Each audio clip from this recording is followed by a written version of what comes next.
dans leur classe avec leurs enseignants. Et pour les restants, si vous pouvez tourner juste autour de vous, serrez la main de 2 ou 3 personnes, faites-le avec un sourire. Dites-leur que vous êtes content de le voir.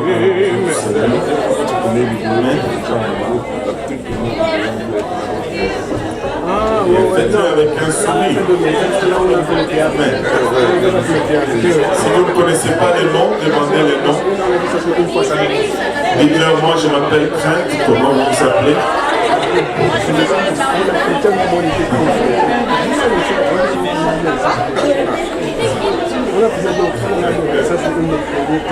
Alléluia.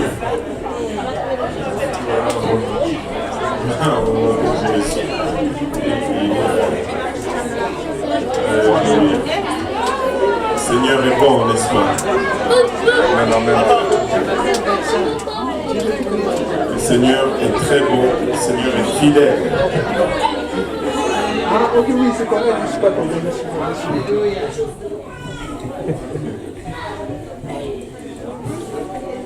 Jean, chapitre 6 aujourd'hui, et verset 63.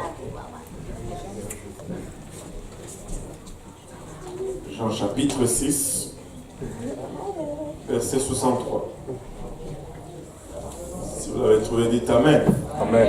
Si vous cherchez encore, dites j'arrive. Amen. Alléluia. Le Seigneur est bon. Amen.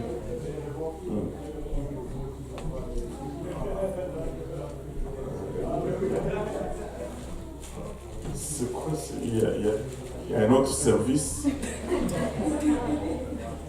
en arrière. Le Seigneur est bon. Gloire au nom de Jésus. Jean 6, verset 63. Si on peut le lire tous ensemble à haute voix. Amen. Alléluia. La Bible dit, c'est l'esprit qui vivifie, la chair ne sert de rien.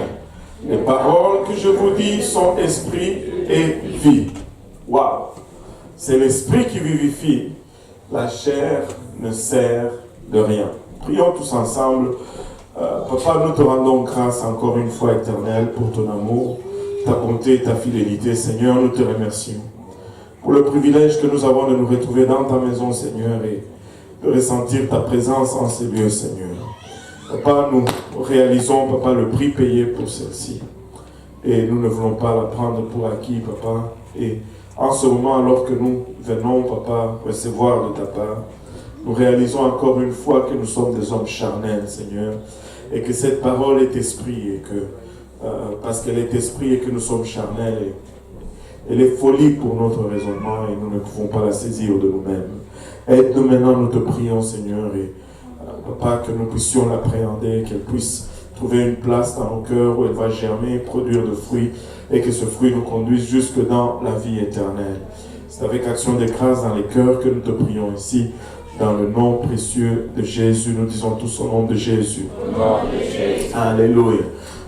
Si vous pouvez juste battre vos mains pour le Seigneur.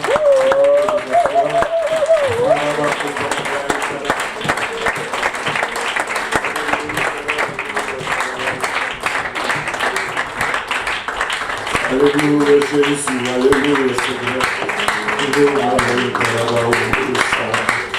Alléluia. Et vous pouvez vous asseoir. Et nous avions commencé cette série il y a à peu près un mois, intitulée Les 5 essentiels.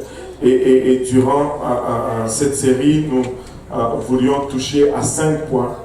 À 5 points ou 5 choses qui sont essentielles à notre salut. Mais ces 5 choses ont cette particularité d'avoir subi des attaques à travers l'histoire ou même présentement.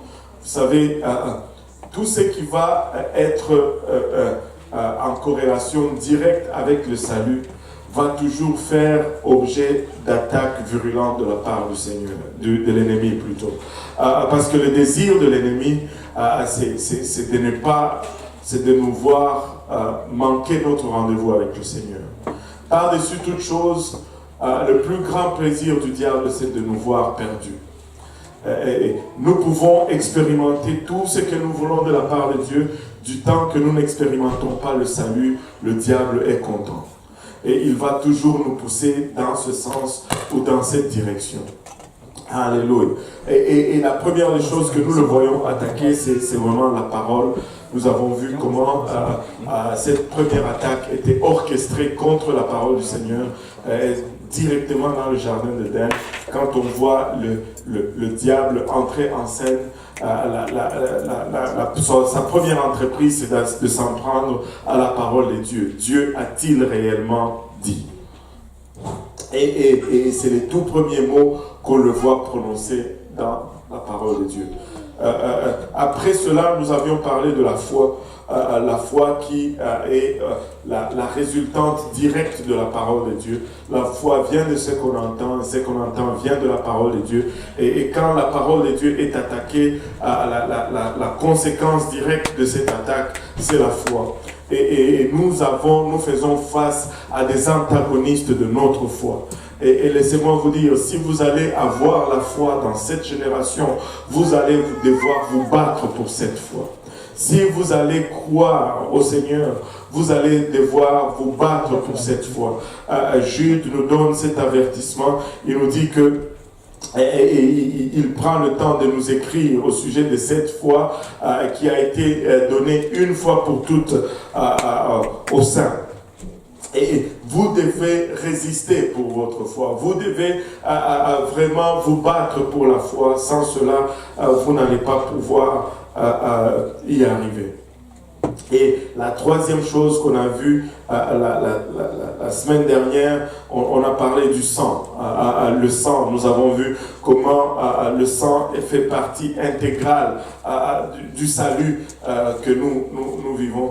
Et le sang, c'est un des éléments que l'ennemi essaye désespérément d'effacer de nos pratiques. L'ennemi est tellement intense sur le sang que vous n'allez peut-être pas le croire, mais laissez-moi vous dire, il y a de ces organisations ou de ces mouvements ou de ces églises où ils ont littéralement effacé le mot sang dans toutes leurs cantiques, dans tout leur service. Ils disent que ça incite à la violence, ça rappelle la violence.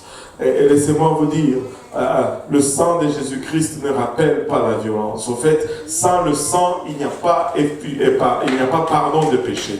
Sans effusion de sang, nous portons encore nos péchés. Et le parallèle ne peut qu'être fait.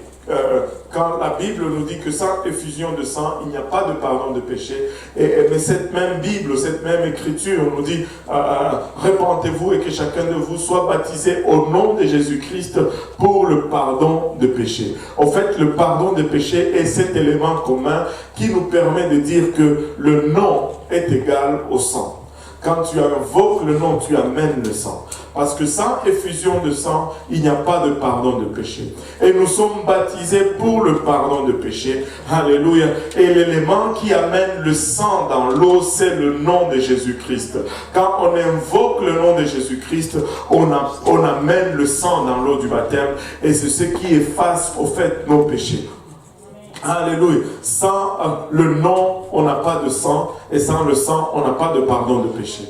Et c'est pourquoi il y a eu tout un attaque contre le nom. Au fait, la première chose que le diable a fait sortir de l'église, une première chose à tomber, c'était le nom dans la formule du baptême. On a enlevé le nom et on a commencé à baptiser au nom du Père et du Fils et du Saint-Esprit. Laissez-moi vous dire, sans le nom, nous ne pouvons rien accomplir. Sans le nom, nous ne pouvons rien faire. Le nom, c'est notre source d'autorité. Nous chassons les démons au nom de Jésus-Christ. Nous guérissons les malades au nom de Jésus-Christ. Alléluia. Tout ce que nous faisons, nous le faisons au nom de Jésus-Christ. Nous prions au nom de Jésus-Christ. Nos pardons, nos péchés sont enlevés au nom de Jésus-Christ. Et quand nous allons aller au ciel, nous allons y aller au nom de Jésus-Christ. Ça prend le nom pour entrer au ciel. Au fait, vous allez remarquer que Dieu sauve par famille. Et le nom, c'est vraiment l'élément commun à une famille. Vous savez, waouh, ça vient de tomber dans mon esprit. Il y a deux choses qu'une famille va partager en commun. Le sang et le nom. Vous allez avoir le même sang parce que vous avez le même nom. Vous allez avoir le même sang, vous allez avoir le même nom. Écoutez, tous ceux qui vont aller au ciel vont être des porteurs du nom de Jésus-Christ. Vont être des porteurs du nom de Jésus-Christ. Je dois porter le nom de Jésus-Christ si j'espère un jour monter et aller au ciel. La Bible nous donne ces schémas tout le long. Voyez la première destruction par l'eau lors du déluge. Tous ceux qui ont embarqué dans l'arc, dans l'arche de Noé, avaient tous le même nom de famille. C'était tous de Noé. C'était papa Noé, maman Noé, les 3 fils Noé et leurs femmes qui étaient de Noé par mariage. Parce que dans le pays de Noé, après le mariage, on portait le nom de sa femme, de son mari. C'est seulement ici qu'on... Apparemment aujourd'hui, même si tu payes, on ne veut même plus te donner le nom de ton mari. Nous vivons dans une génération anti-Dieu jusque... vraiment, le plus profond possible. Et la deuxième destruction, lors de la destruction de Sodome et Gomorrhe, la première destruction c'était par l'eau, la deuxième destruction c'était par le feu, et tous ceux qui sont sortis, qui ont échappé aussi à cette destruction, étaient tous de la même famille et avaient tous le même nom. C'était tous des Lot. C'était papa Lot, maman Lot, et les 2 filles Lot. Et la clarté dans cela, ou l'extrême importance, ou non pas importance, cette surlignage extrême dans cela, c'est que la Bible nous dit que Lot avait des filles, d'autres filles, qui étaient déjà mariées, mais qui ne sont pas sorties. Elles étaient déjà mariées. Elles n'avaient plus le nom de famille Lot. Mais non, ce n'est pas que Dieu a regardé, il a dit, vous n'avez plus le même nom. Non, c'est pas ça. Ce n'est pas... c'est que ça vient avec l'ensemble. Il y a une signification. Alléluia, à cela. Alléluia. Je ne sais pas pourquoi ça vient de rentrer dans ma tête maintenant. Peut-être sûrement parce que la sœur vient de rentrer. La sœur Aurélien m'a donné d'une dolée la semaine passée.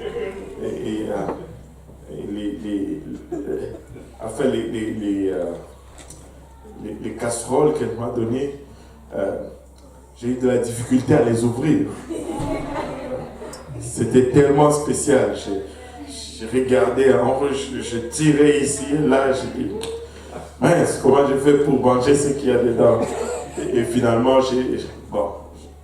j'ai pu y arriver. Alléluia. Merci beaucoup, maman, c'était très bon. Alléluia. Alléluia. Gloire au nom de Jésus. Bon, retournons au nom. Amen. Retournons au nom. Alléluia. Ce n'est pas parce que ils s'étaient mariés, non. Tu peux te marier et aller au ciel. Amen. Alléluia. Tu peux te marier et être sauvé. Et ne cancelle pas les fiançailles, là, parce qu'on est en train de dire que Alléluia. Alléluia. Le Seigneur est bon. Amen. Alléluia. Alléluia. Il y a une signification là-dedans. Il faut porter le nom de Jésus-Christ. Jésus m'a sauvé par famille. Et j'allais parler de Rahab. On peut parler de Rahab également, qui techniquement, quand les espions devaient rentrer, lui dit spécifiquement, rentre dans ta maison, fais venir tes frères, tes sœurs et toute la maison de ton père. toute la maison de ton Père. Encore une fois, c'est encore le même nom de famille. Si tu vas être sauvé, tu vas porter le nom de Jésus-Christ. Et tu vas être fier de le porter. Tu vas être... Il y en a qui disent, vous êtes les Jésus seulement. Non, nous ne sommes pas les Jésus seulement. Nous sommes les Jésus toutes choses. C'est pas Jésus seulement, Jésus tout. On dort au nom de Jésus. On se réveille au nom de Jésus. On mange au nom de Jésus. On prêche au nom de Jésus. Tout ce qu'on fait, c'est Jésus. Jésus à gauche, Jésus à droite, Jésus en avant, en arrière, en haut, en bas. On n'a que Jésus. On n'a rien d'autre. On n'a rien d'autre. En fait, on refuse d'avoir autre chose. Alléluia. Alléluia. C'est seulement Jésus. Il n'y a rien d'autre. C'est seulement Jésus. Et après avoir parlé du nom, aujourd'hui, on va parler de l'esprit. L'esprit est essentiel au salut. Sans l'esprit, il n'y a pas de salut. Tu ne peux être sauvé sans avoir reçu l'Esprit de Dieu. Au fait, Dieu est esprit et la Bible nous dit ceux qui l'adorent en esprit et en vérité. Et techniquement parlant, quand la Bible nous dit que nous sommes à l'image de Dieu, ce n'est pas que Dieu a un nez, Dieu a un visage. Ouais, on peut faire vraiment de la théologie et voir comment nous sommes faits à l'image de Jésus qui est Dieu, qui nous a précédés, mais c'est un exercice pour un autre jour.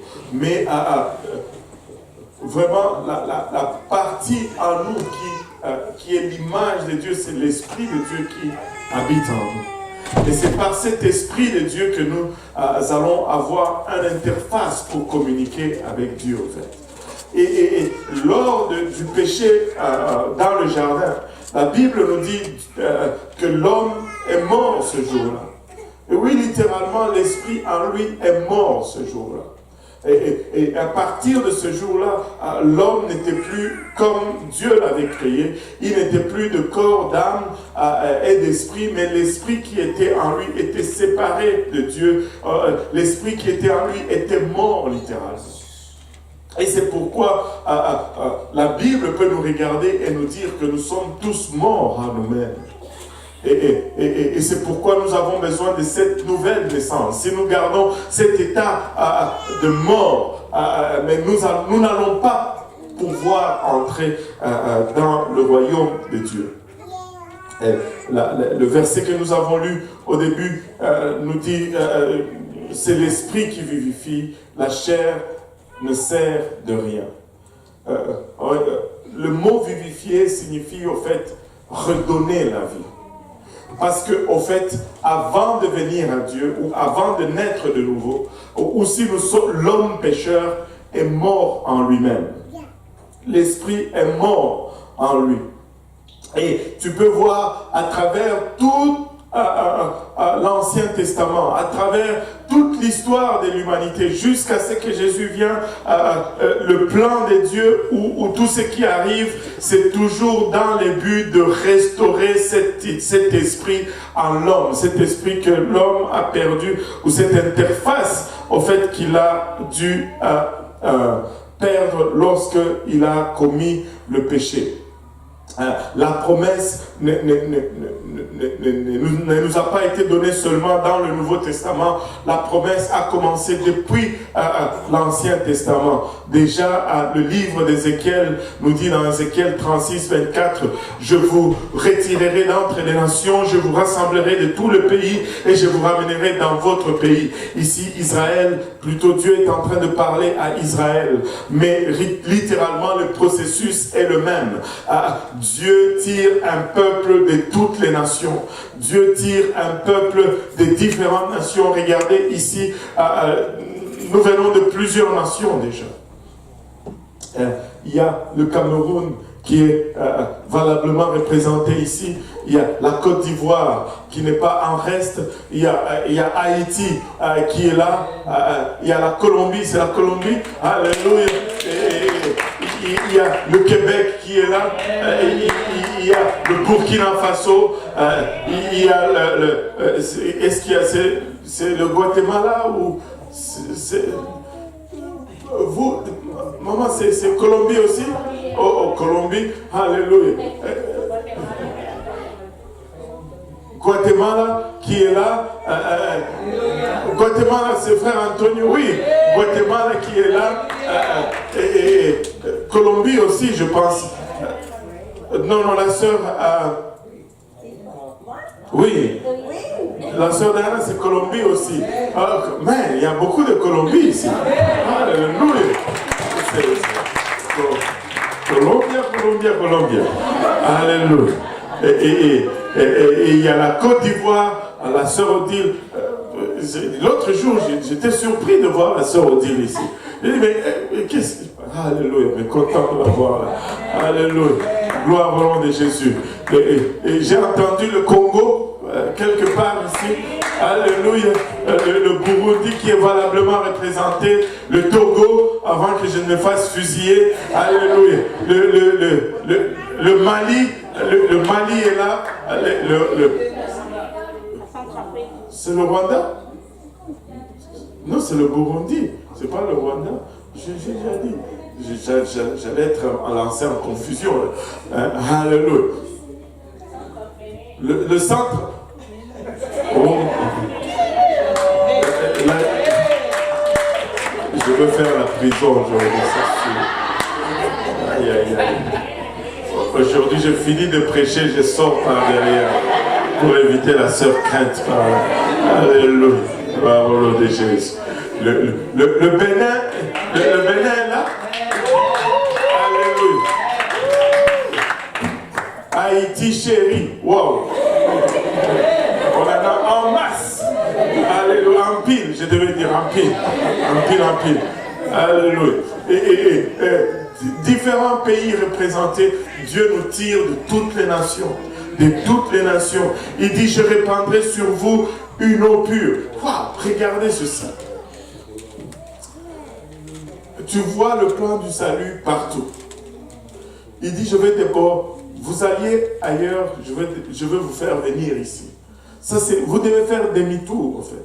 Vous devez changer de direction. La repentance. Il dit, je répandrai sur vous une eau pure. Là, il parle du baptême. Et vous serez purifiés.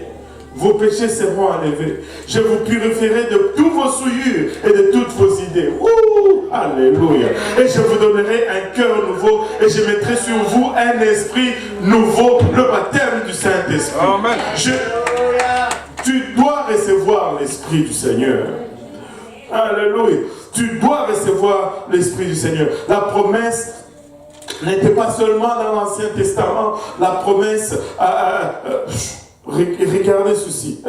Où est-ce qu'il est? Joël 2, verset 28. Il dit, après cela, je répandrai mon esprit sur toute chair. Vos fils et vos filles prophétiseront. Vos vieillards auront des songes et vos jeunes gens des visions. Cette promesse de l'Esprit n'a pas commencé avec le Seigneur Jésus, n'a pas commencé avec le Nouveau Testament. L'Esprit était promis depuis l'Ancien Testament. Un étudiant moindrement attentif de la Bible va discerner très vite qu'il a besoin du Saint-Esprit, qu'il a besoin de cette promesse, qu'il a besoin de l'Esprit de Dieu en lui pour vraiment pouvoir jouir de toutes les promesses de Dieu. Mais, alléluia, cette promesse a subi aussi des attaques. Nous sommes arrivés quelque part dans la marche de l'Église où l'Église a été induite à l'erreur dans les enseignements. Disant que d'abord c'était que l'Esprit de Dieu, ce n'était pas pour tout le monde. Ça, c'était un des premiers mensonges. Tu sais, le Saint-Esprit, ce n'est pas pour tout le monde. C'est pour des gens, je ne sais pas, des élus, des gens qui sont spéciaux, particuliers, les ministres. Donc, les communs de mortels ne peuvent pas recevoir le Saint-Esprit. Et après cela, le Saint-Esprit, c'était seulement pour les apôtres. ce n'est plus pour nous aujourd'hui. Et après cela, le parler en langue, c'est du diable. C'est d'abord parti à dire, c'est pas pour tout le monde, c'est plus pour personne. Et puis, c'est du diable. Vous savez qu'il y a eu un moment où quand tu parlais en langue, on te qualifiait de possédé. On te mettait dehors de l'église. On allait essayer de faire une délivrance surtout. Il y a des gens qui ont été chassés des églises parce qu'ils ont parlé en langue. Alors que la parole de Dieu est claire là-dessus. Je vous donnerai de mon esprit. Et maintenant, comme ils ne peuvent pas vraiment effacer ce passage, ils disent maintenant, quand tu crois, tu reçois l'esprit. Je parlais avec un ancien collègue. Il était baptiste. Moi, j'étais pentecôtiste. Et très souvent, il y avait des échanges sur la doctrine. Tout était civilisé, je vous promets. Il n'y avait pas de flamèche, on était poli, on se parlait bien. Mais on s'est réservé le droit d'avoir des opinions divergentes. Alléluia. Et un jour, on a commencé à parler et il a dit, tu sais, les pentecôtistes, ils ont cette caractéristique d'être un peu désordonnés. Tu sais, ils vont être là, tout le monde va être en train de parler en même temps. Ils vont être tous en train de parler en langue et tout ça.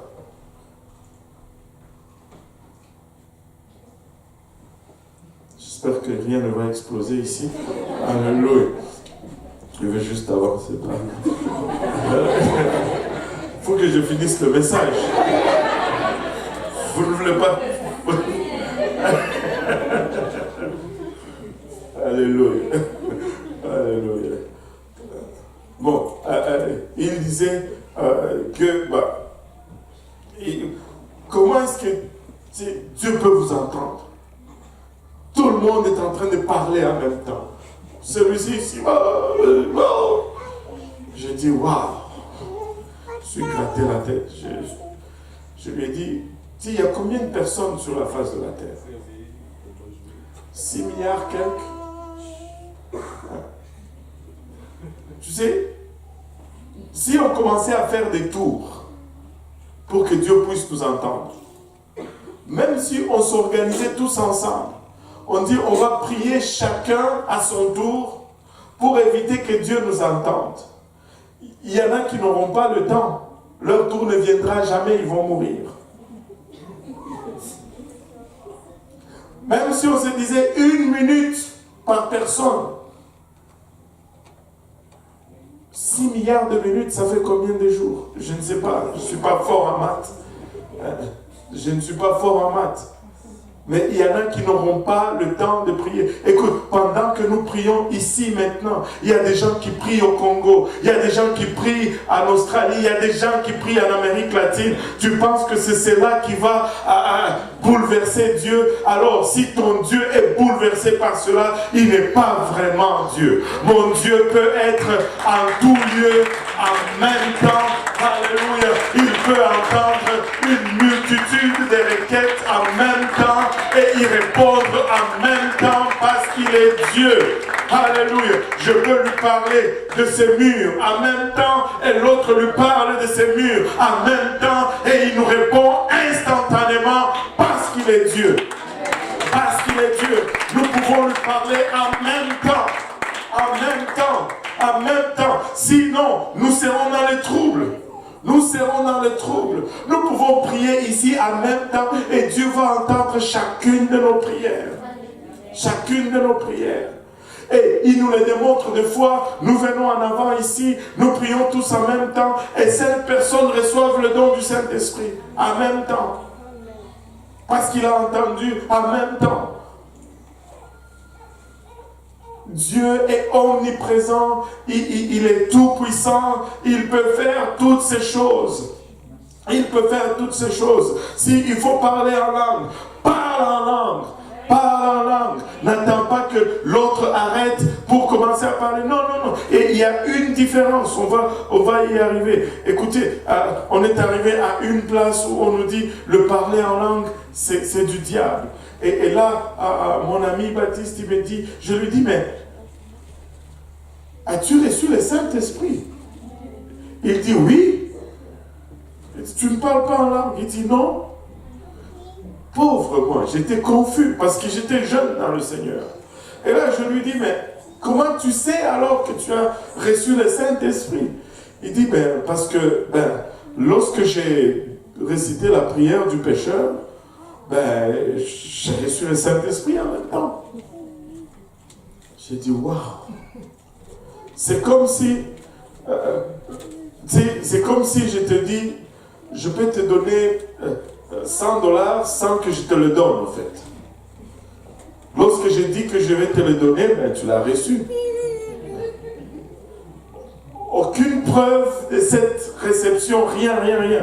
Je dis en tout cas, alléluia. Moi, ma Bible me dit, alléluia, quand tu parles en langue, c'est ça la preuve ou l'évidence que tu as reçu le Saint-Esprit. Alléluia.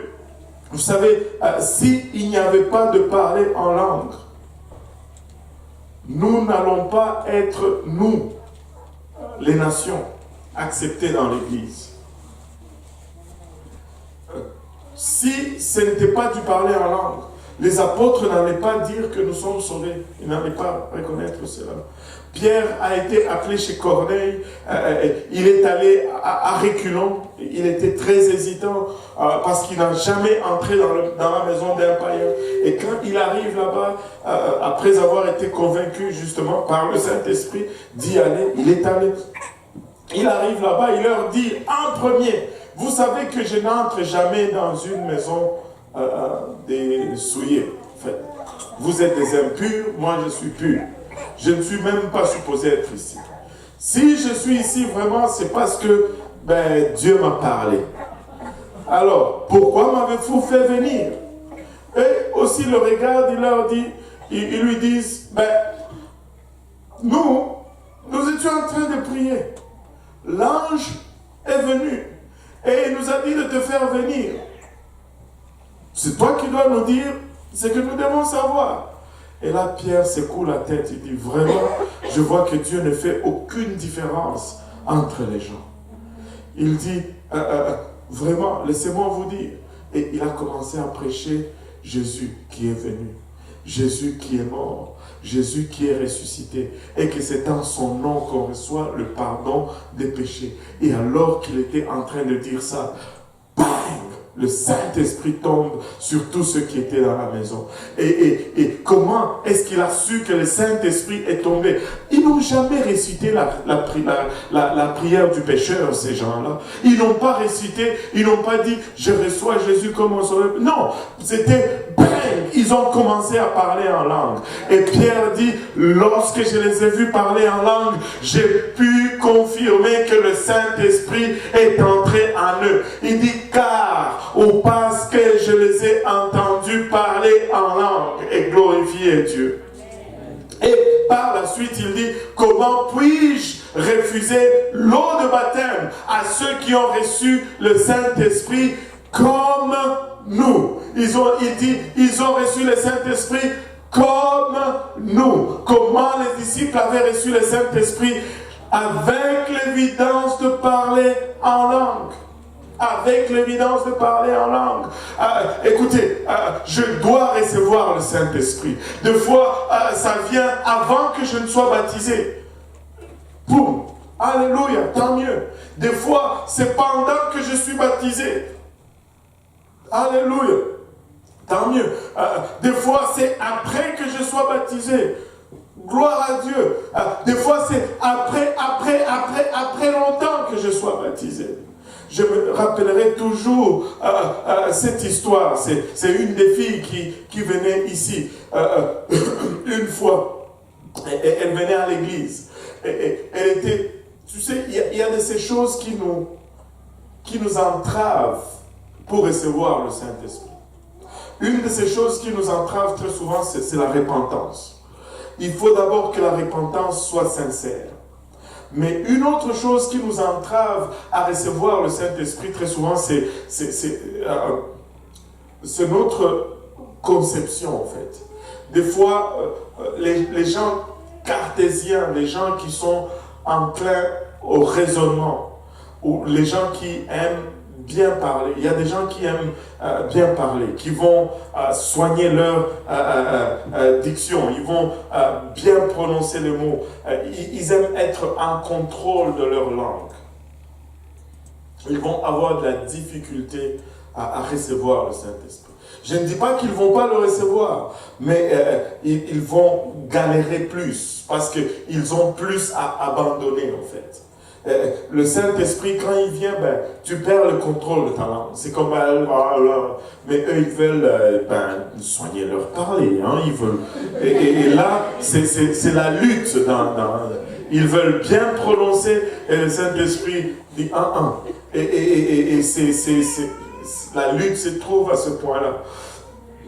Mais non, elle venait à l'église, elle était vraiment cartésienne. Il fallait tout réfléchir avec elle. Et elle a fait presque 1 an, même plus, je pense. Elle ne recevait pas le Saint-Esprit.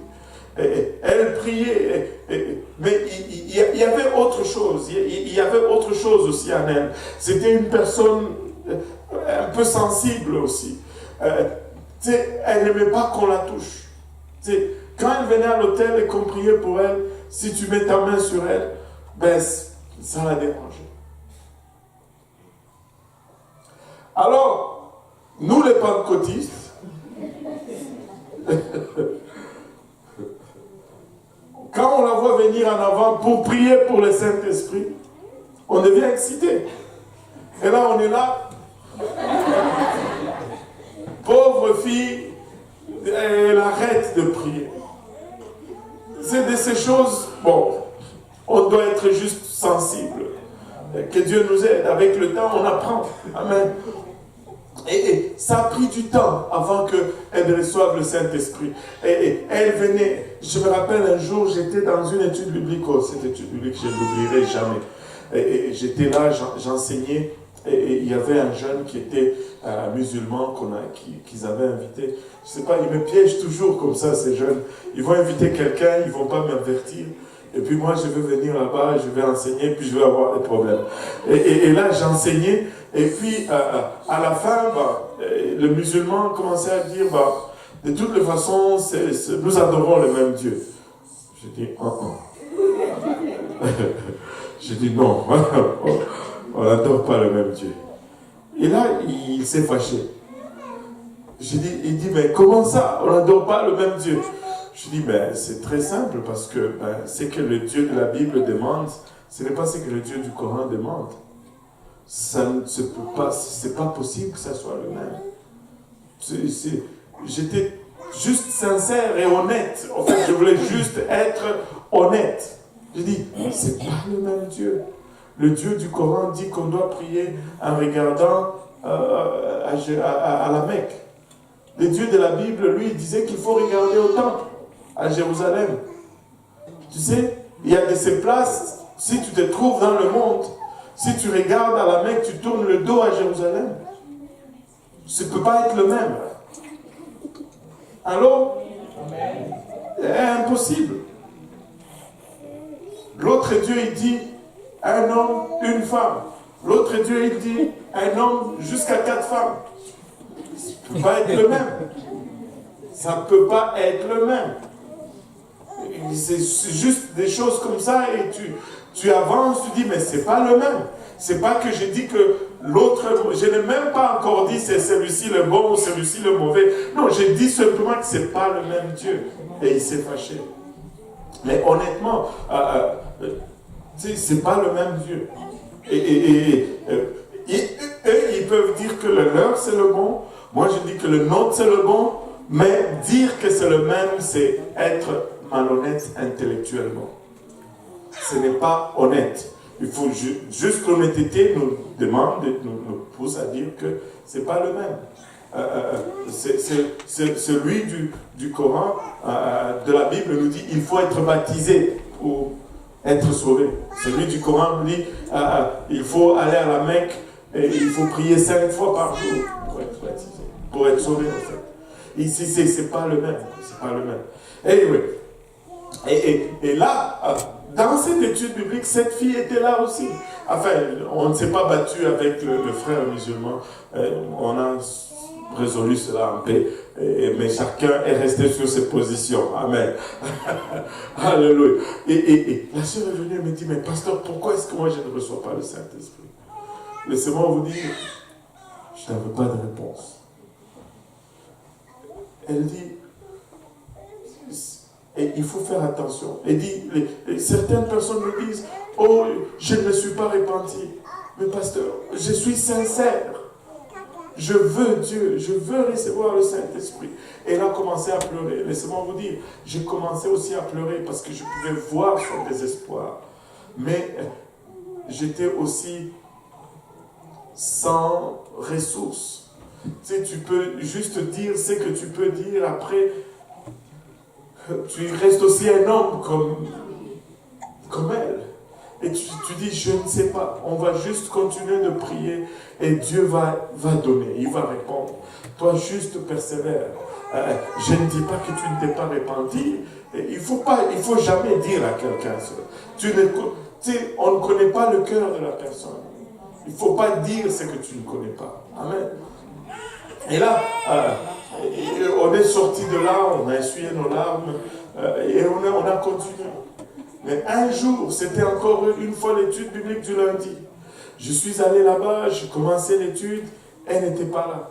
Elle est arrivée, l'étude finissait. Et elle m'a raconté l'histoire après. Et là, elle m'a quand même posé une question. Et j'ai commencé à répondre à la question. Et puis j'ai dit, si tu prends l'exemple de Corneille, et puis je commence à parler, et quand j'ai dit cela, elle fait un grand sourire.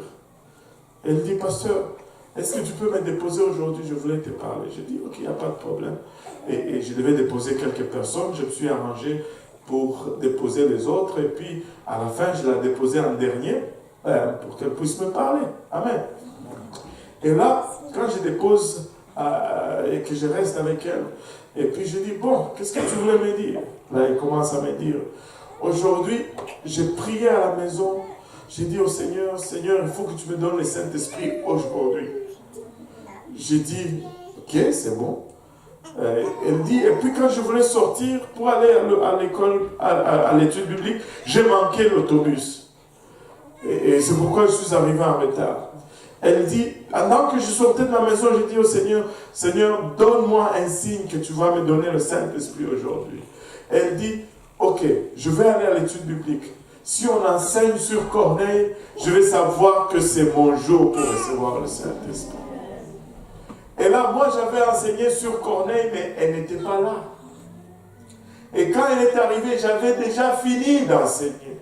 Voyez un peu la grâce de Dieu. Mais elle pose une question. Moi qui étais parti dans mes enseignements, j'ai dit, comme Corneille, et quand je commence à parler de Corneille, elle dit, alléluia, c'est moi. Moi, je ne savais rien de tout cela. Je la regarde, je dis, tu vas recevoir aujourd'hui le Saint-Esprit. On était devant chez elle, dans ma petite voiture, c'était mon ancienne Jetta, ma première Jetta, la vieille là. Et elle était là assise devant, moi j'étais de l'autre côté. On a commencé à prier, alléluia. J'ai pris juste ma main comme ça, je l'ai posée comme ça sur son visage. On a commencé à prier, on a prié tellement que les vitres sont devenues embuées, parce que c'était l'hiver en fait. Et il a commencé à parler en langue là dans la voiture. Et le Seigneur l'a rempli du Saint-Esprit là dans la voiture. Et tu peux recevoir le Saint-Esprit même dans une voiture.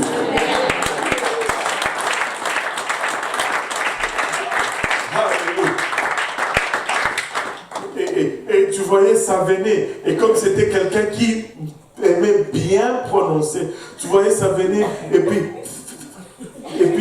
elle riait, elle comment, alléluia. Je dis non, lâche. phénoménal. Et puis, bon, j'ai pris mon téléphone, j'ai appelé ma femme. Mamie, elle a reçu le Saint-Esprit. Et ma femme, instantanément, elle dit, amène-la à la maison. Je lui ai dit, elle a dit que tu viens à la maison. Je l'ai amenée à la maison. On est arrivé là, on a mangé, on appelait à gauche, à droite, on était contents. Et on pensait que c'était fini. Et la nuit, nous sommes montés, on lui a fait une place dans le sous-sol, elle est descendue pour dormir. Et vous savez, nous, on est allés dormir. Mais elle est allée dans le sous-sol à minuit. Elle dit, Seigneur, je veux vraiment, là c'est juste moi, je veux vraiment y goûter. Le Seigneur a dit, tu veux y goûter? Attends. Elle a commencé à parler en langue, elle n'a pas été capable d'arrêter jusqu'à 7 heures du matin. Elle a parlé en langue toute la nuit. Et ma femme est descendue vers 5 heures pour voir. Elle a trouvé en train de parler en langue. Ses yeux étaient gonflés. Elle ne pouvait pas arrêter. Elle est montée vers 7 heures pour prendre le déjeuner et aller à l'église, plutôt à l'université. Elle parlait en langue. En milieu de conversation, elle était parlée en langue. Elle essayait... Littéralement, elle essayait de parler le français, mais elle tombait en langue. Elle va, je la dépose à l'université. Elle m'appelle vers 10 heures. Dit, pasteur, je suis sorti de la classe parce que ça vient tout seul. Ça vient tout seul. Elle n'était pas capable de rester en classe parce que le parler en langue venait tout seul, tout seul. Elle a récupéré toute l'année qu'elle n'a pas parlé.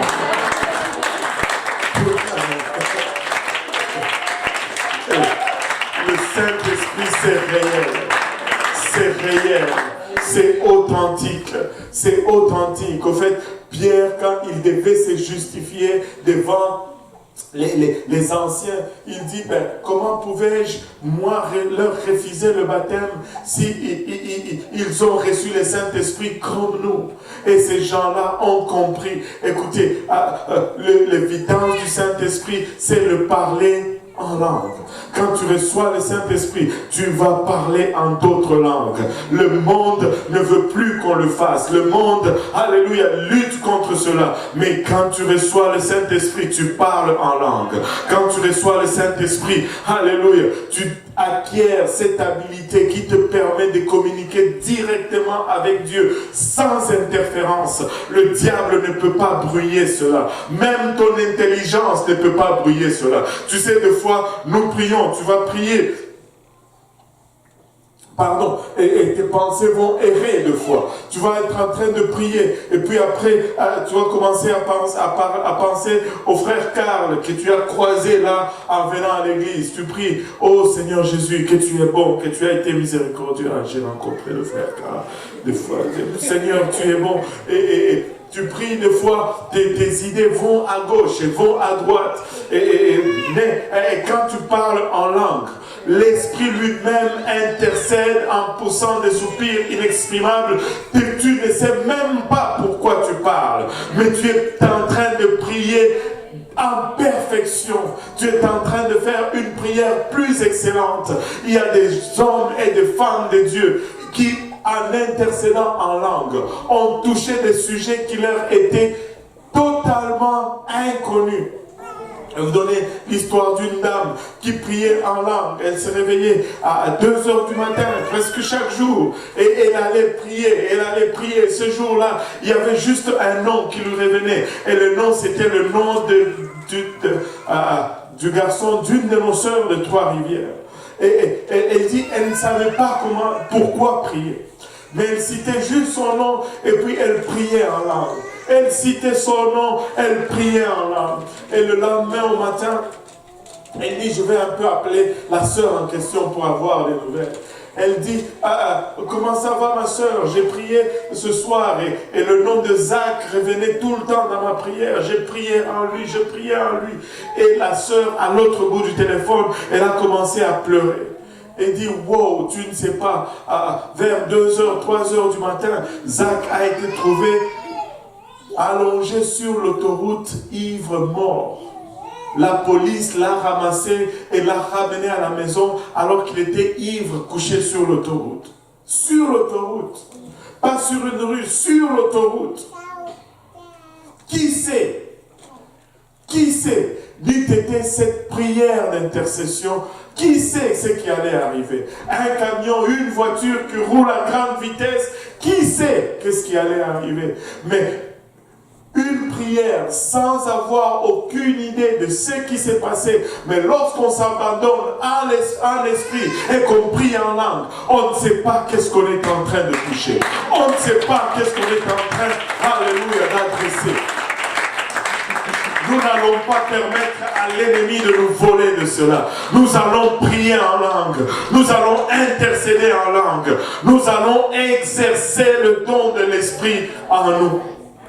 Écoutez, un autre jour, quelqu'un priait en langue encore une fois, et priait en langue, et là, l'esprit lui dit, prie contre l'esprit de suicide. Elle prie, elle intercède en langue, elle prie, elle intercède en langue contre l'esprit de suicide. Et on arrive au matin, on est dans l'église, et lorsque les requêtes de prière sont données, Pasteur Graham dit, priez pour le fils du pasteur tel de Toronto.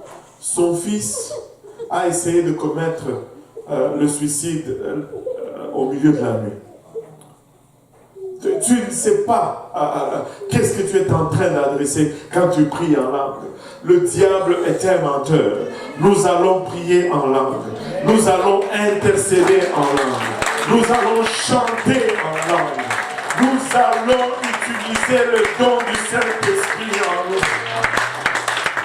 Alléluia. Alléluia. Nous n'allons pas laisser à l'ennemi de nous voler de cet outil.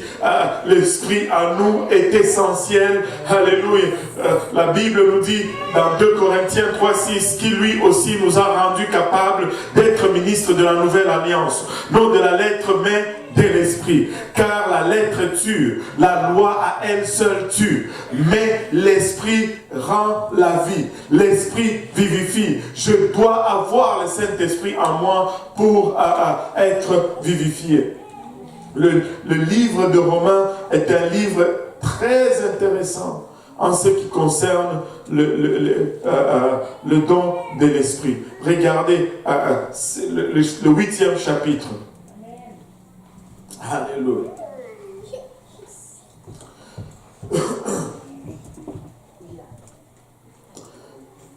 Romains chapitre 1. Chapitre 8 plutôt, verset 1. Je sais que certaines versions ont cet énoncé comme suite. Mais ça, ce n'est pas tout ce qu'il y a là-dedans. Il y a une portion manquante à ce verset. La Bible nous dit, il n'y a donc maintenant aucune condamnation pour ceux qui sont en Jésus-Christ, virgule, qui marchent non selon la chair, mais selon l'esprit qui est manquant ici. Non seulement être en Jésus, ce qui fait qu'il n'y a pas de condamnation lorsque nous sommes en Jésus-Christ, c'est le fait que nous marchons en esprit et non selon la chair. Si tu marches selon la chair, si tu es conduit ou tes décisions sont dictées par la chair, tu seras condamné. Alors, il faut marcher selon l'esprit pour éviter la condamnation. Ça, c'est une des guerres contre l'esprit. Qui marche non selon la chair, mais selon l'esprit. Parce que la loi de l'esprit de vie qui est en Jésus, moi je suis en train de lire d'Osterwald. Si c'est un peu différent de vous, juste suivez, ne paniquez pas. Je n'ai pas réécrit la Bible. Amen. Alléluia. Parce que la loi de l'esprit de vie qui est en Jésus-Christ, regardez comment il écrit. Parce que la loi de l'esprit de vie, la loi de l'esprit de vie, qui est en Jésus-Christ, m'a affranchi de la loi du péché et de la mort. Car ce qui était impossible à la loi, parce qu'elle était affaiblie par la chair, Dieu l'a fait en envoyant son propre Fils dans une chair semblable à celle du péché. Laissez-moi vous dire ceci. Jésus avait la même chair que ta chair. Il n'avait pas une chair améliorée. Il avait la même chair que tu as. S'il avait une autre chair, tu ne serais pas à mesure de vaincre le péché dans ta chair. Parce que le plan ne serait pas applicable à la chair que tu as. Amen. Une chair semblable à celle du péché. Et pour le péché, il a condamné le péché dans la chair. Afin que la justice de la loi fût accomplie en nous qui marchons non selon la chair, mais selon l'esprit. Il faut marcher selon l'esprit. Nos priorités doivent être l'esprit et non la chair. Car l'affection de la chair, c'est la mort, mais l'affection de l'esprit, c'est la vie et la paix. Parce que l'affection de la chair est inimitié contre Dieu, car elle ne se soumet pas à la loi de Dieu, et en effet, elle ne le peut. J'allais ajouter même pas. Or, ceux qui sont dans la chair ne peuvent plaire à Dieu. Tu sais, nous sommes encore dans la chair.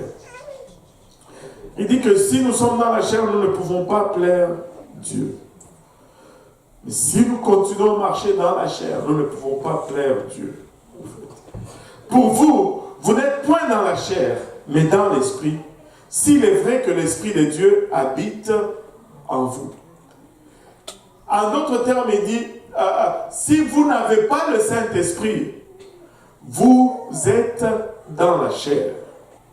Et si vous êtes dans la chair, vous ne pouvez pas plaire à Dieu. Amen. Alléluia. Donc, si je n'ai pas le Saint-Esprit, je suis dans la chair. Et si je suis dans la chair, je ne peux pas plaire à Dieu. Donc, pour plaire à Dieu, je dois avoir le Saint-Esprit. Logique? Amen. Alléluia. Or, si quelqu'un n'a point l'Esprit de Christ, celui-là n'est point à lui. En d'autres termes, si je n'ai pas le Saint-Esprit, je ne suis pas à lui. Tu me dis, est-ce que l'Esprit de Christ, c'est vraiment le Saint-Esprit? Oui, je vais te le démontrer un peu plus tard. Au fait, je peux même te le montrer tout de suite, avant que nous allons plus loin. Regardez un peu dans le livre de Jean. Jean chapitre 14, verset 15. Il nous dit, si vous m'aimez, gardez mes commandements. Et moi, je prierai le Père et il vous donnera un autre consolateur, afin qu'il demeure éternellement avec vous. L'esprit de vérité que le monde ne peut recevoir. Alléluia. Parce qu'il ne les voit point et ne les connaît point. Mais vous les connaissez, car il demeure avec vous et il sera en vous.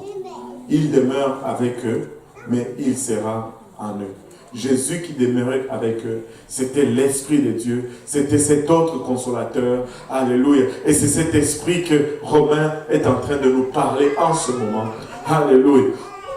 Et si nous retournons à Romains 9, or si quelqu'un n'a point l'Esprit de Christ, celui-là n'est point à lui, ou ne lui appartient pas. Verset 10, mais si Christ est en vous, le corps est bien mort à cause du péché, mais l'Esprit est vivant à cause de la justice.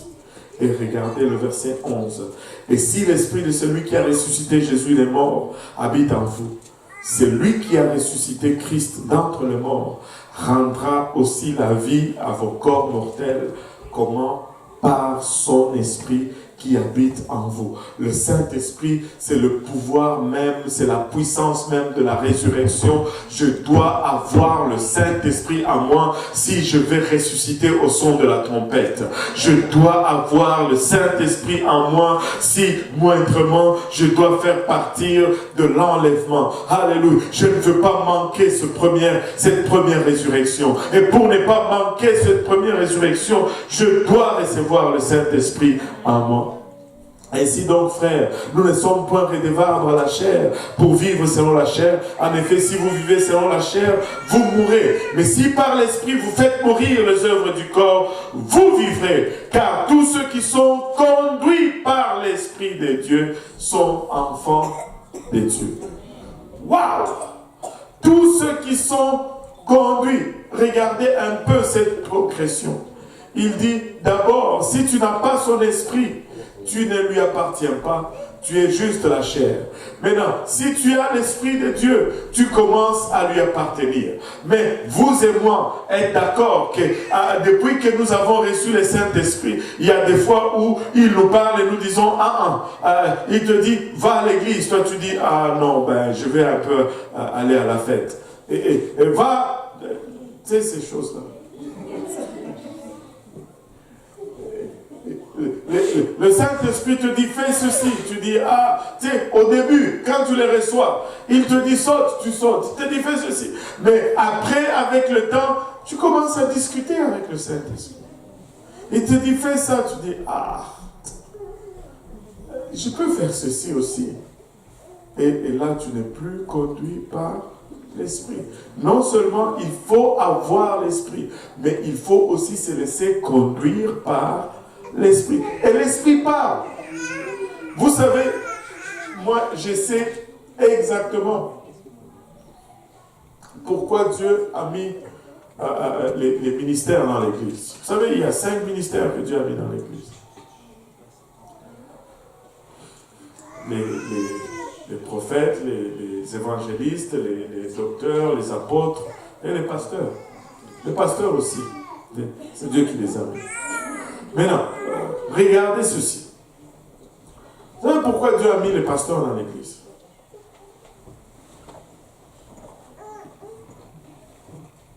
Parce que nous n'écoutons pas le Saint-Esprit.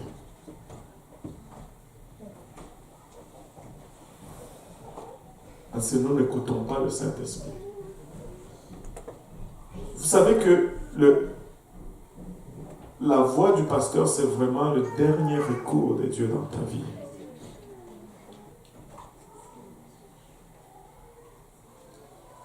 Et que si tu n'écoutes pas, très souvent, il n'y a plus rien.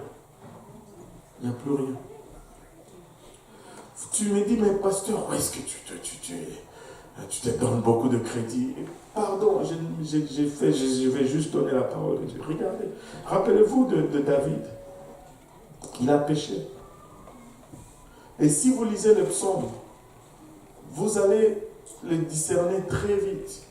Il dit, pendant des années, ton esprit était lourd sur moi. Il m'affligeait. Mais David ne s'est jamais repenti. L'Esprit de Dieu a pesé sur lui. Il lui a parlé. David ne s'était pas repenti. Jusqu'à ce que Dieu envoie un homme qui lui dit, c'est toi. Et là, David s'est repenti. Et cet homme, c'était la dernière carte de Dieu dans la vie de David. Il n'a pas... Lisez le psaume. J'ai gardé mon iniquité à moi. Ta main s'est apaisantie sur moi. Mais pas de repentance. L'Esprit a parlé, mais pas de repentance. Jusqu'à ce que l'homme vient et lui dise, David, c'est toi. Il dit, oh Seigneur, pardonne-moi, car j'ai péché. C'est pourquoi il a mis les pasteurs dans l'église. Parce que nous n'écoutons pas l'Esprit. Et tu vas voir que quand tu écoutes l'Esprit, quand le pasteur prêche, tu vas être Amen. Et quand tu n'écoutes pas l'Esprit, il prêche.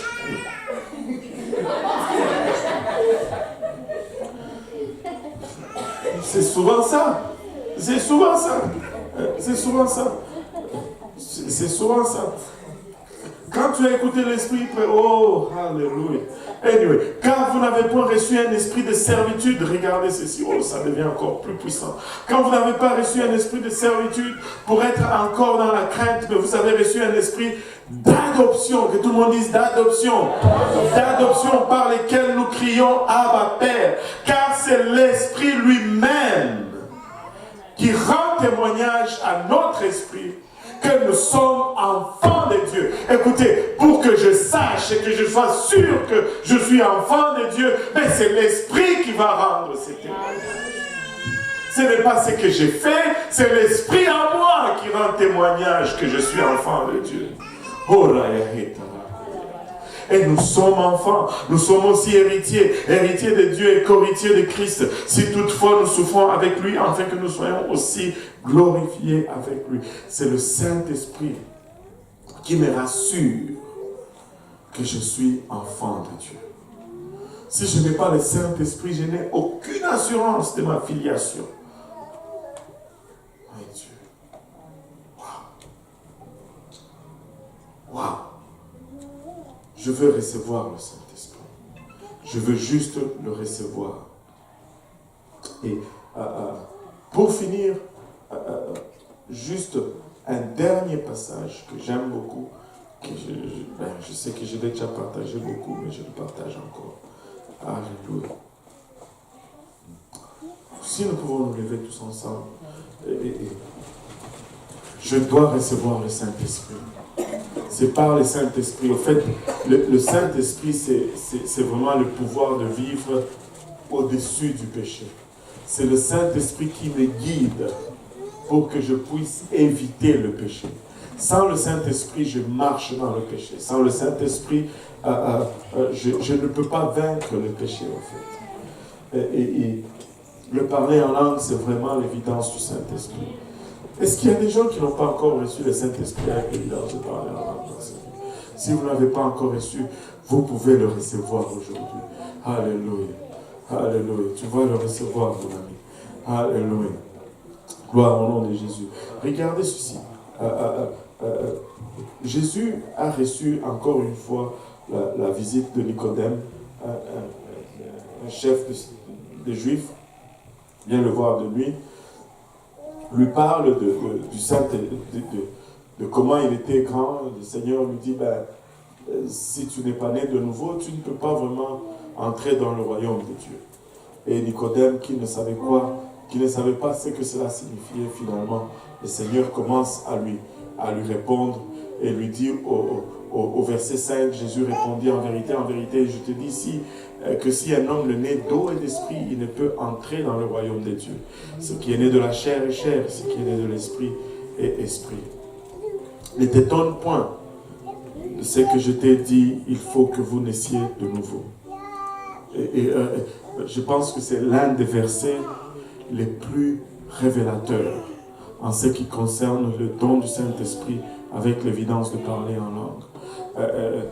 Je suis désolé, j'ai oublié de mentionner la différence entre le don du Saint-Esprit, l'évidence de langue, et le don de langue, interprétation de langue. Il y a une différence là-dedans.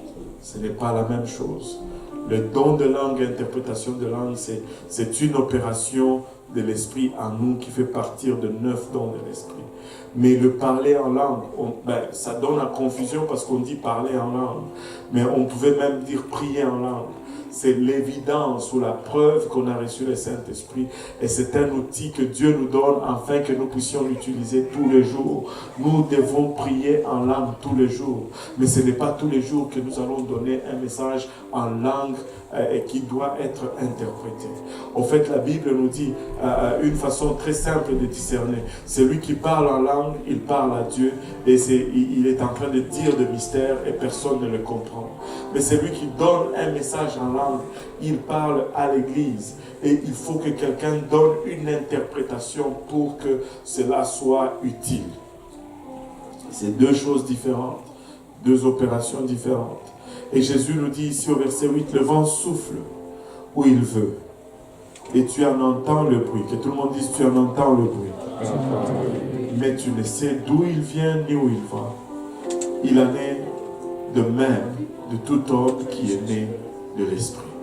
Il dit, tout homme qui est né de l'Esprit, tu vas entendre son bruit. Tu vas l'entendre. Tout homme qui va recevoir le Saint-Esprit, on va l'entendre. Et aujourd'hui, on peut vous entendre. On peut vous entendre aujourd'hui. Si on peut venir à l'avant et on va se tenir ferme pour le Saint-Esprit. L'Esprit de Dieu est donné encore et encore et encore aujourd'hui. Et l'Éternel est en ces lieux.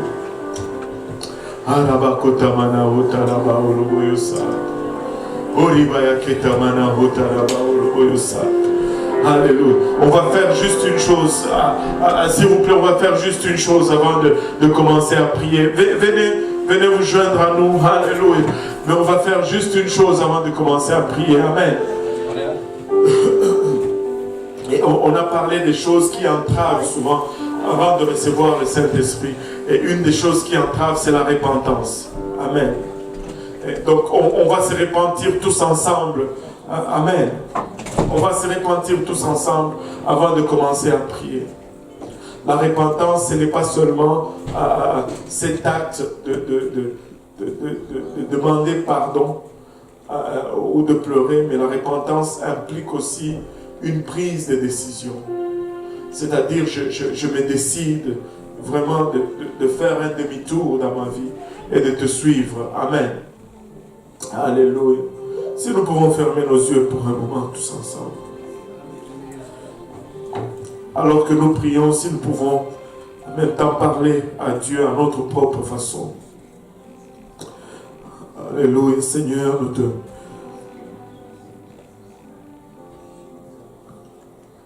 te rendons grâce éternelle pour ton amour, ta bonté et ta fidélité. Papa, nous te remercions pour le privilège que nous accorde ton sang aujourd'hui, de nous approcher, Papa, avec assurance de ton trône. Papa, faisant ainsi, nous réalisons, Papa, combien nous sommes faillibles, combien nous sommes, Papa, pécheurs, Seigneur. Et nous avons péché contre toi, Seigneur, par nos pensées, Seigneur, par nos paroles. Papa, des fois, nous avons agi méchamment, Seigneur. Et des fois, c'était, Papa, il a lâché par accident, Papa, sans notre conscience, mais des fois même, Papa, consciemment et volontairement, nous avons péché contre toi. De sorte que tu seras toujours juste dans tes sentences éternelles. Pardonne-nous maintenant, nous te prions, Seigneur. Papa, pardonne-nous, nous te prions. Efface, Papa, nos péchés, Papa. Pardonne nos iniquités, Seigneur. Et accepte-nous, Seigneur Jésus-Christ. Papa, nous prenons la décision aujourd'hui Papa, de faire tout à notre pouvoir pour te suivre et vivre pour toi, éternel. Pardonne-nous, nous te prions. Au nom de Jésus. Au nom de Jésus. Au nom de Jésus. Alléluia. Garde-nous et guide-nous, Seigneur. Au nom de Jésus. Alléluia. Alléluia. Quand nous lui demandons pardon, il est fidèle pour nous pardonner. Amen. Il est fidèle pour nous pardonner. Il est un Dieu qui pardonne. Alléluia. Pouvons-nous commencer à lui remercier pour son pardon maintenant? Pouvons-nous commencer à le remercier pour son pardon? Alléluia, Jésus. Alléluia, Seigneur. Alléluia, Jésus.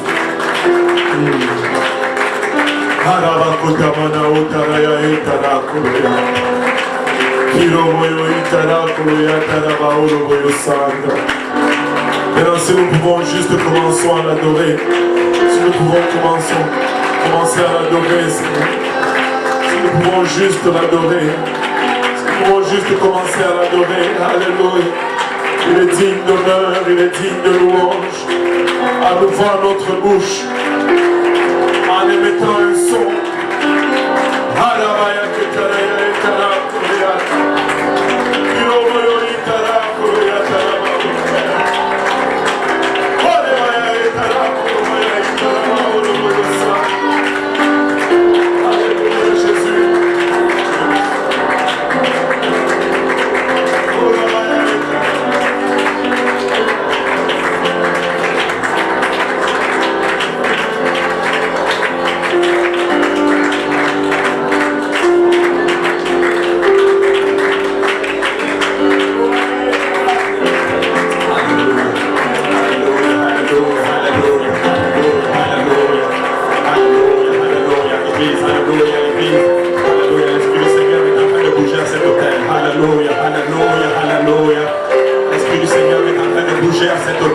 Alléluia, Alléluia, Alléluia. Jésus, Alléluia, Alléluia, Alléluia, Alléluia. Alléluia, gloire à toi Seigneur Jésus, Alléluia. Alléluia, Alléluia, Alléluia, Alléluia, gloire à toi Seigneur, Alléluia. Alléluia, Alléluia. Alléluia, Jésus, Jésus. Alléluia, Alléluia, Alléluia. Alléluia, Jésus, Alléluia. Jésus, Alléluia, Alléluia, Alléluia. Alléluia, Alléluia. Alléluia, une personne vient de recevoir le don de l'Esprit. Alléluia. Il y a déjà une personne qui parle en d'autres langues. Alléluia. Gloire au nom de Jésus. Alléluia. Gloire à toi Seigneur. Alléluia. Gloire à Dieu. Gloire à Dieu. Alléluia. Alléluia. Alléluia. Une personne est déjà en train de parler en d'autres langues. Alléluia. Merci Jésus. Alléluia. Alléluia. Merci Seigneur. Alléluia. Gloire à toi Jésus.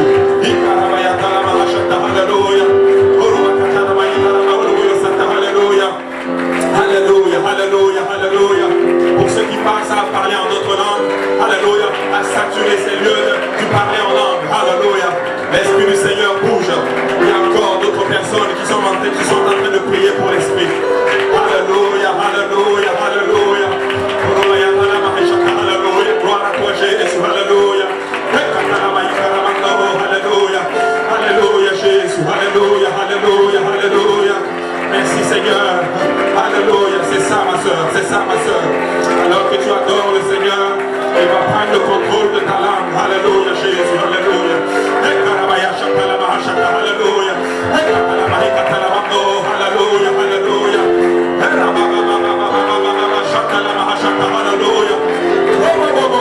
Alléluia. Alléluia. Alléluia. C'est réel. C'est réel. Alléluia. C'est l'Esprit du Seigneur. Alléluia. C'est Jésus qui est en train d'habiter en toi maintenant. Alléluia. Alléluia. Merci Seigneur. Gloire à toi Jésus. Gloire à toi Jésus. Alléluia. Au nom de Jésus. Alléluia. Alléluia Jésus. Alléluia. Alléluia. Alléluia Jésus. Alléluia. Alléluia. Alléluia Seigneur. Alléluia. Alléluia Jésus. Alléluia. Alléluia Seigneur. Alléluia. Alléluia Jésus. Alléluia.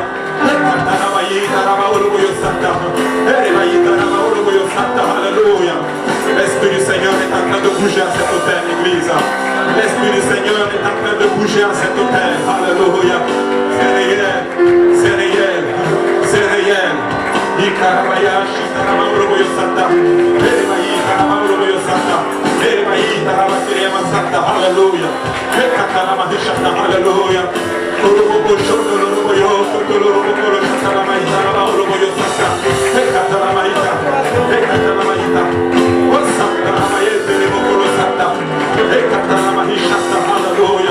Alléluia, alléluia, alléluia, alléluia. Église, nous pouvons encore aller chercher quelque chose. Nous pouvons encore pousser spirituellement. Alléluia. Il y a des bébés qui vont naître. Alléluia. Nous pouvons pousser encore. Alléluia. Et Santa Mayata Santa. Et Santa Mayata Santa Mayata.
Alléluia, c'est réel. C'est réel, alléluia. Alléluia, alléluia. C'est réel le Saint-Esprit. C'est réel le Saint-Esprit. Alléluia. Alors que nous parlons d'autres langues, nous sommes en train de pousser vers le Seigneur des soupirs inexprimables, tels que la Bible le déclare. Alors que nous prions en langue, nous ne savons même pas ce que nous demandons à ce Seigneur. Alors que nous prions en langue, nous sommes en train de donner une prière excellente au Seigneur.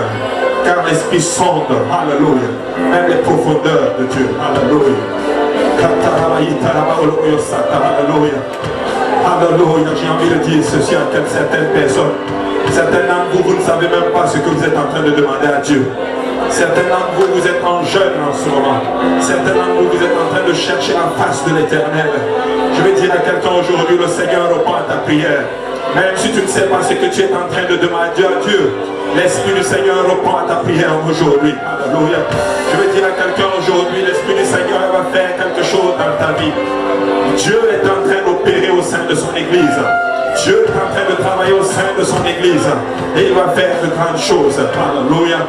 Je sais que je suis en train de m'appuyer en ce moment sur les fondements spirituels. Alors certains d'entre vous, vous ne comprenez pas de quoi je parle. Mais laissez-moi vous dire que Dieu va faire de grandes choses. Il y a des gens qui sont en jeûne en ce moment. Et vous êtes en train de chercher la face de l'Éternel. Le Seigneur va faire de grandes choses dans vos vies. Il va utiliser, alléluia, votre consécration pour faire de grandes choses dans son Église. Et alors que vous êtes en train d'intercéder pour l'Église, pour le peuple de Dieu, l'Éternel ne va pas vous laisser tomber. Le Seigneur va faire de grandes choses dans vos vies. Peuple de Dieu, c'est le temps pour nous de parler en langue plus que jamais. Nous devons parler en langue tous les jours. Tous les jours, parler en d'autres langues, parler selon l'Esprit du Seigneur, et il va faire de grandes choses. Amen. Il va faire de grandes choses. Alléluia. Alléluia. Alléluia. Alléluia. Alléluia. Il y a un jeune homme qui a reçu le nom du Saint-Esprit. Alors que le pasteur prêchait, il a levé son doigt, il a dit: je veux recevoir le Saint-Esprit. Dieu l'a rempli du Saint-Esprit. Alléluia. Et si vous êtes là aujourd'hui et que vous n'avez pas compris l'évangile complètement, vous savez, le Saint-Esprit, c'est une étape dans le salut. Vient la repentance, le baptême au nom de Jésus, et vient le baptême du Saint-Esprit. Tu peux recevoir le Saint-Esprit avant le baptême. Mais si tu l'as reçu, pour compléter ton salut, tu dois être baptisé au nom de Jésus-Christ. Et nous avons tout ce dont vous avez besoin. Nous avons des habits de rechange. Nous avons tout ce dont vous avez besoin pour être baptisé au nom de Jésus. Alléluia. Alléluia. Merci Seigneur. Alléluia.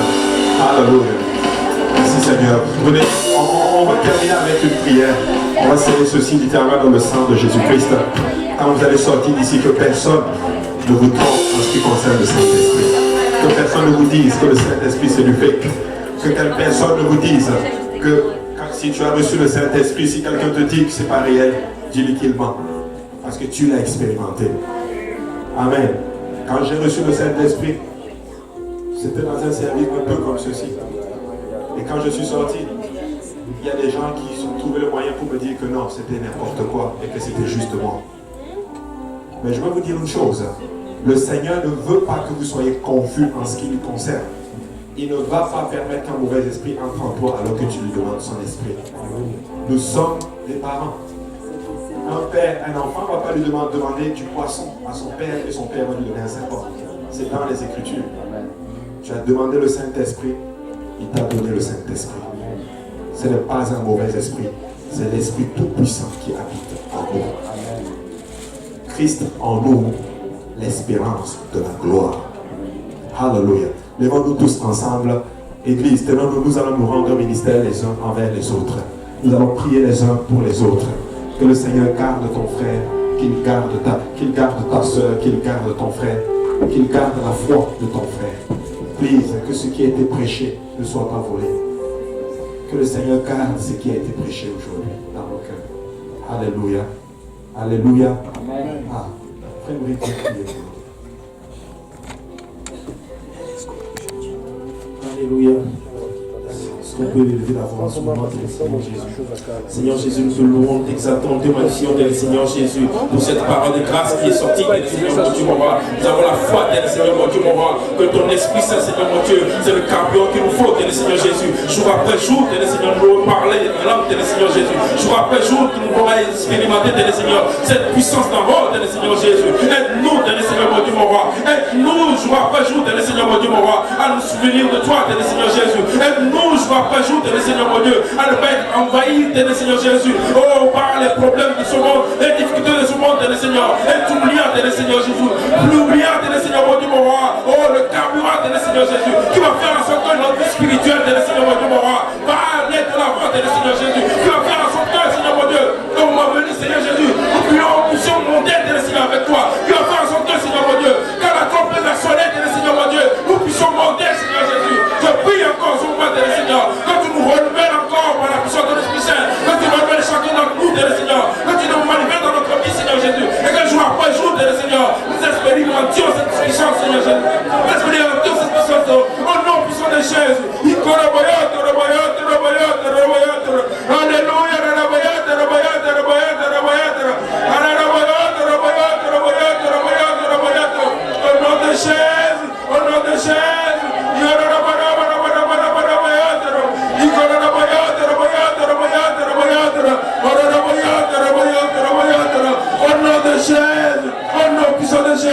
Révèle-toi, Seigneur Jésus. Manifeste-toi, Seigneur mon Dieu, mon roi. Prends le contrôle de tout chose, Seigneur Jésus. Alléluia. Gloire à ton nom, Seigneur Jésus. Merci, Seigneur Jésus. Merci à toi, le Dieu de gloire. Merci à toi, le Dieu de puissance et d'adoration. Béni soit ton nom, Seigneur éternel. Béni soit ton nom, Dieu de gloire et de beauté. Béni soit ton nom, Dieu d'amour, Seigneur Jésus. Béni soit ton nom, qui a été le ciel de notre famille. Béni soit ton nom, qui fait toutes choses pour nous, Seigneur. Béni soit ton nom, qui est élevé, Seigneur. Reçois la gloire, Seigneur. Reçois la louange, Seigneur Jésus. Reçois l'adoration, Seigneur. Et que ton nom soit béni. Seigneur, vous bénisse un service ce soir, alléluia. Il y aura un prédicateur, alléluia, spécial, alléluia. Soyez là à partir de 17h30, amen. Donc cette fois-ci, il y a